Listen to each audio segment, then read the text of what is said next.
Welcome back to Calvary Life. This is the podcast of Calvary Baptist Church. It's supposed to be weekly, but sometimes we don't quite make it like that. I'm Charles Uptain.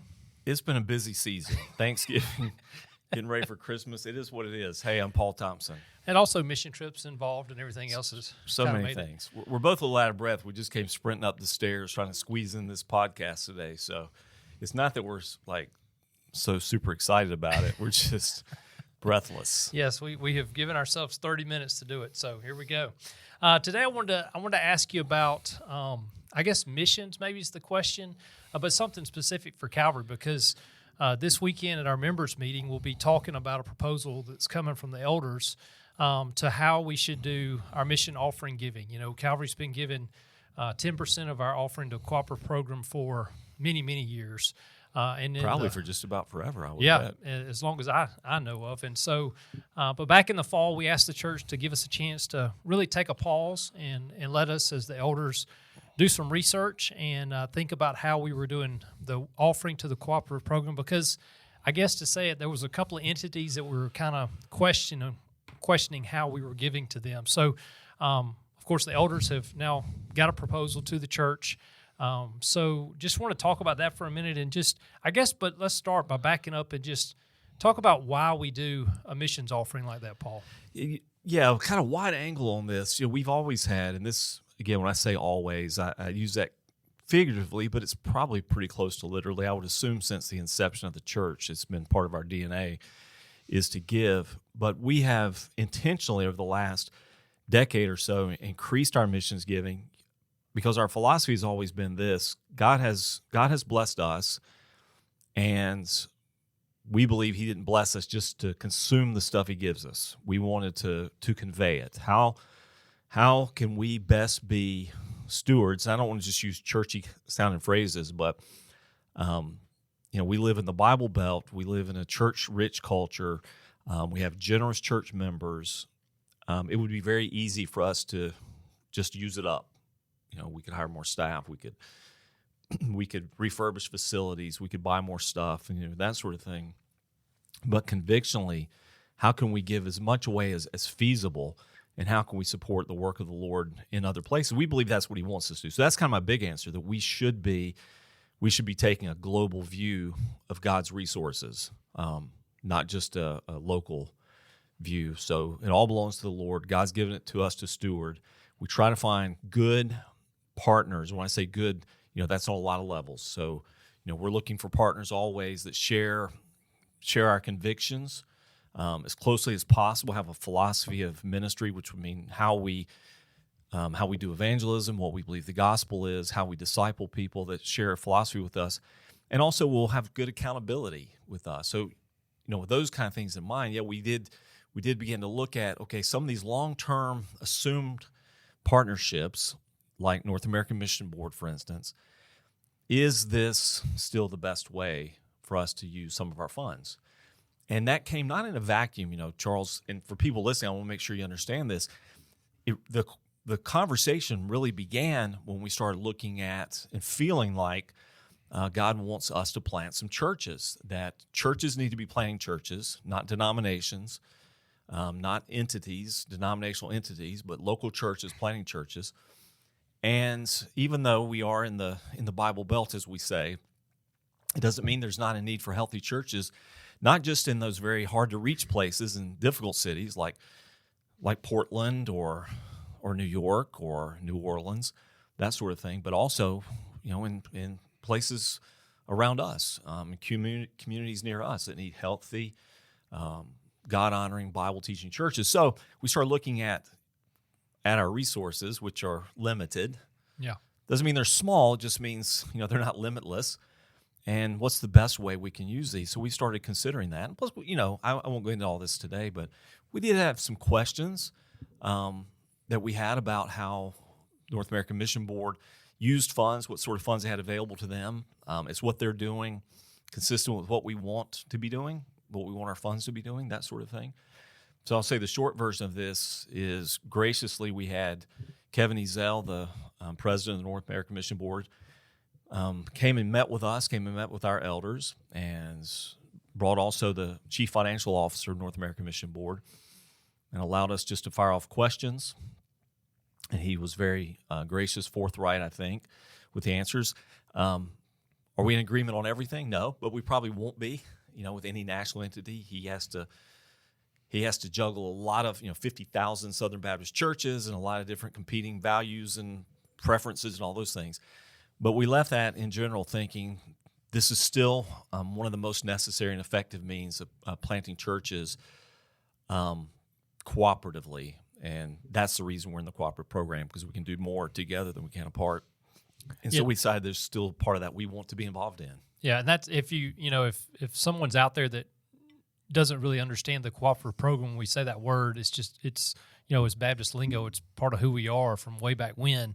It's the way that we do missions offerings so that we can cooperate together. It's what makes us Southern Baptist churches, so to speak. And so with that cooperative program, the SBC comes up with percentages of where all that money goes, and it goes to 5 different types of entities, and of course the North American Mission Board of that is the church planting arm in the North America. And so when we're talking about church planting and even church planting near us, of course that's kind of how that conversation started and where it comes from, because NAM would be what would be doing church planting, and we know that that's not happening around us, so to speak, because of they're in the past they've had this approach of the large metro areas where they put all the push and put money and church planters in there, and like you said, we have a lot of churches around us, but really trying to have healthy churches may be a different story, and that's really what we feel like God's calling us to do.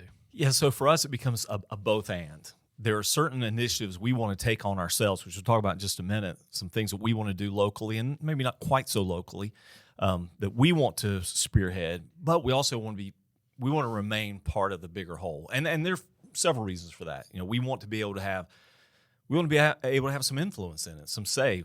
We wanted to have some skin in the game so that we can speak what we think is important and valuable there. And that was one of the real benefits too, I think, of having Kevin come and his staff, is for them to hear from us. This is what we value. This is what we're looking for in church planting. These are concerns that we have. So we want to retain our influence there and our involvement in it. But again, historically, Southern Baptists have recognized there's a lot that we can do if we're willing to pool our resources. Yeah. And so that's kind of the heart of this. At the same time, while we've had some questions answered that we had some concerns about, some misgivings I think that were well addressed, some things that we had read and were told that I think were refuted and clarified to our satisfaction. We remain committed to the cooperative program, and our recommendation to the church is to resume our previous type of giving. At the same time, we've got some things we want to do that are going to require some shifts, some little adjustments. So I think that's kind of what we want to talk about moving forward. Yeah, the proposal from the elders, and the church will be getting an email on this within the next day or two from me that has the proposal from the elders that's going to the congregation. It really, I guess the main point of it is going back to the 10% cooperative program giving, which is what we've done in the past. That will not change, but also adding a different element to our spring offering. We've always had the Annie Armstrong Easter offering that we've done, and that is an offering for church planters. It is the North American Mission Board offering, special offering, just like the Lottie Moon is for the IMB in Christmas time. And so, but we want to expand that. We want to look at that spring offering as not just an offering to NAM. We want to give a component to NAM and have a goal for that, but we want to expand that offering to be towards church planting that we can do. So talk about how we want to, I guess, get to that point with the church in the spring. Okay, so let me be real clear with this. So, again, you made a comparison to the Christmas offering. So at Christmas, we take a special offering for the International Mission Board, and that's called Lottie Moon. That offering specifically goes to missionaries on the field. Yep. So it doesn't pay for administrative costs, promotional materials, any of those kind of overhead sort of things. This is an offering that wholly, 100% supports missionaries on the field. Okay, so it's corollary in the spring, the Annie Armstrong offering for the North American Mission Board likewise is not for funding administrative costs, promotional materials, advertising, all those kind of things.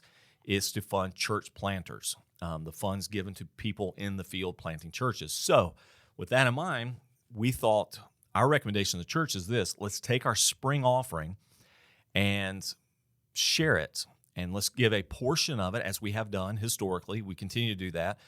We give a portion of that to Annie Armstrong for the purpose of church planting, and maybe some names that we won't ever really know. Right. People and places that we won't go to, but we're part of a bigger whole. We're part of a large organization, voluntary organization of churches, a convention of churches called the Southern Baptist Convention, and we want to see those churches planted in those places. And we have trust in the system. We have trust in the trustees and the processes of where those are going to go. But at the same time, we've got a few projects we want to take on ourselves, and we want to figure out how best to fund those. So one of those is to be able to continue to support the plant that we began years ago in Manhattan, so neighborhood church in Manhattan, but also looking at some really exciting possibilities, some new exciting possibilities here locally, and to move forward with and maybe by the time we're to that spring offering, we'll already have information we'll be able to be sharing with the church. Here's what we're doing, how we're moving forward with this.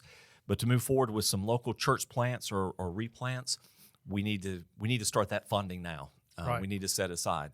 Lord willing, by this time next year, we'll have a sense of what those budgets will need to look like. But we need those startup funds to get going in this. So our recommendation to the congregation is going to be, for our spring offering, let's apportion this much to Annie Armstrong, as we've always done. Let's apportion the rest of this to this designated fund specifically for church planting. We wouldn't use it for any other purpose. We wouldn't use it to pay bills or have a fellowship or to buy books for staff or any of those kind of things. This is specifically, expressly for church planting, and that would be governed by the elders, missions committee, with the approval of the church. So all that would come back to the church before those things were expended and everything. But with good oversight and accountability, and it would be perfectly clear where that money would be going, how it would be used, what it would be used for, but enabling us to start that fund now for church planting. Yeah, so we've made mention in this podcast in the past a few times about really what we see the next, I guess, as we talked about it in the spring, and you did, next step, the Calvary next. What are we doing next? It's really not about,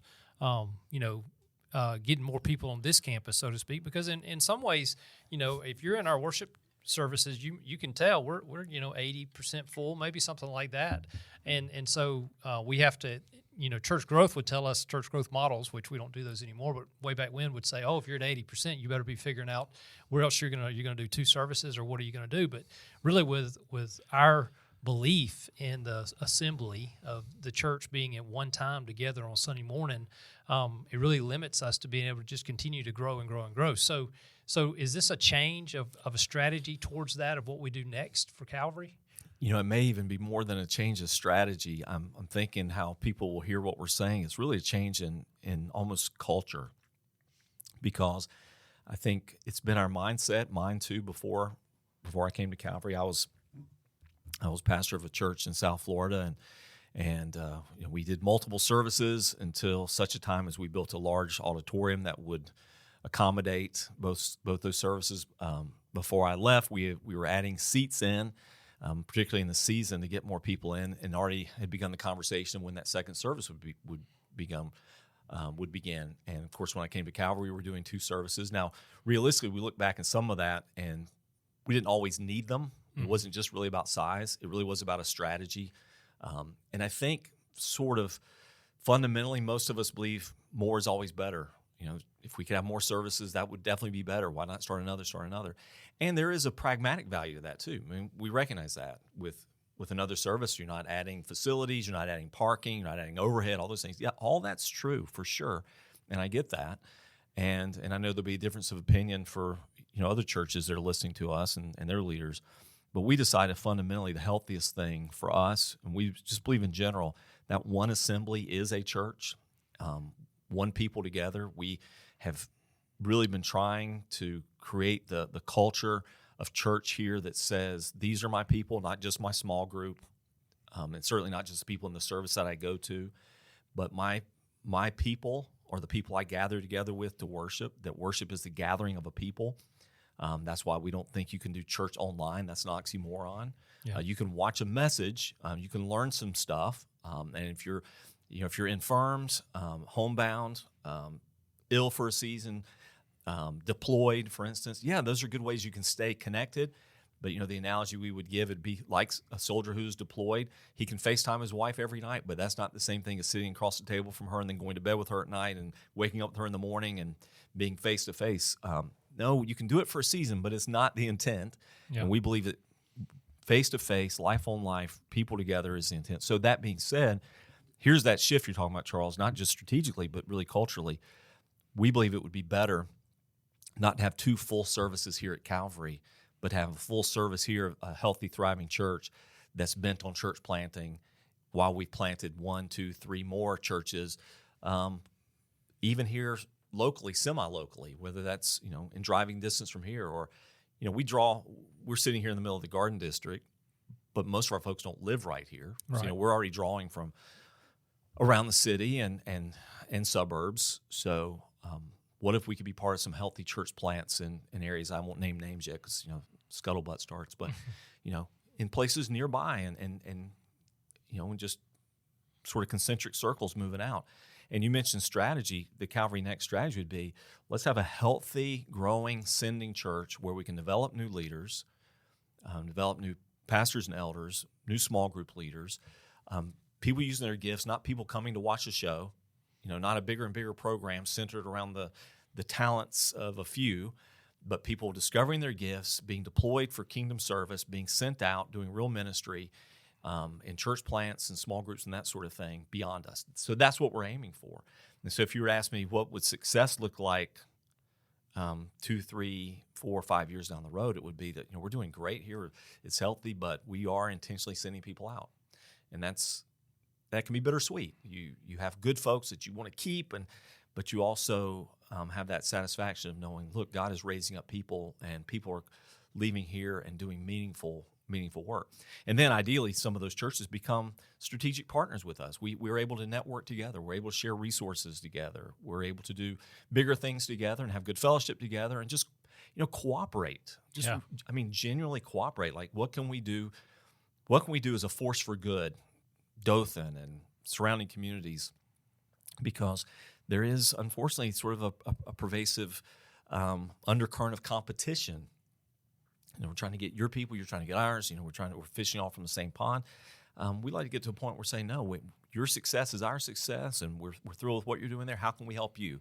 And in turn, how can you come back and help us who sent you out? So that's kind of that's our hope for growth, that we would start measuring growth a little bit differently, not just in how many people are showing up on campus on a Sunday, how many people can we get here on this campus, but growth in terms of how many people are we deploying and how many churches are being planted or replanted or rejuvenated because of our people. Yeah, and if you're out there and if this sounds like exciting to you, maybe to be a part of a church plant team, not that we're saying we're ready for that, we're not, but we would definitely love to start conversations and start praying about, some of our folks, like you say, going out and being a part of a church plant somewhere else. So come talk to Paul, come talk to me or Tommy, any of us, and we would love to have those conversations so we know who we can pray for and who we can, start those conversations, because I would love to see us in the next 12 months or so really have more of a plan than we have right now to actually be down the road some. We put a 5-year plan together before we did Calvary Next, or as we were doing that, and we were already into year 2 here, and so really want to get 3 done in the next 4 years. We've got to kick this into turbo mode, but really for just for the person in the pew, part of the church for a long time who's processing this and thinking through it, you do have to shift a little bit of your mentality of what success is. So success maybe in sort of a previous model or paradigm would be you have a great staff and you keep them together as long as possible because we don't want to lose any good people. We don't lose. Well, there's certainly some value in that and the consistency and all that. I understand that. And turnover and change is challenging. But what if we shift our paradigm a little bit to recognizing that we've got people on our staff, on our team, that God is going to use to do other things than they're doing right now. And they're going to lead churches as teaching pastors, senior pastors, church planters. And what if we were part of sending those out? And in worship, to know that we have more than one person, more than a couple people that are capable of leading worship, people who desire to lead worship, want to grow in that. What if we were able to provide the opportunities for them to use those gifts and desires, those passions for God's kingdom, and deploy them? We have a set number of life groups. Could we use more? Sure, we could always use some more. If you want to lead one, then certainly come talk to Dan Tankersley about it. But at the same time, we got a lot of people that ought to be leading life groups. Yeah. What about some brand new groups, some brand new people working with kids and students and those kind of things? And I tell you what gets me excited is the idea of training and sending. Training and sending, if that could be, if we could be marked, if people would look at us and we're looking backward at what we've done now, say 10 years from now, and say, look how we have deployed people to the mission field, locally, globally. Look how we've supported missions. Look how we've trained up people. Look how we've trained and sent people out. That would be success. I'd rather us look back 10 years from now and saying, wow, God's really blessed us with so many new people raised up, trained up, sent out, versus looking back and saying, wow, we've added a few hundred people to our Sunday morning service. Yep. I would rather have the former rather than the latter. Yep. All right, we're going to call it a stop right there just because of our time today. But hopefully we'll see you Sunday night at our members' meeting. It'll be at the end of the service Sunday night where we will look at this proposal and take questions to it and also approve the budget for 25. So a big Sunday night for members' meeting. And, of course, Sunday is Sunday. Come join us at 10 a.m. for the gathering, for all of us to be together Sunday morning. So we'll see you then. And remember, we are for God, for Dothan, and for the world.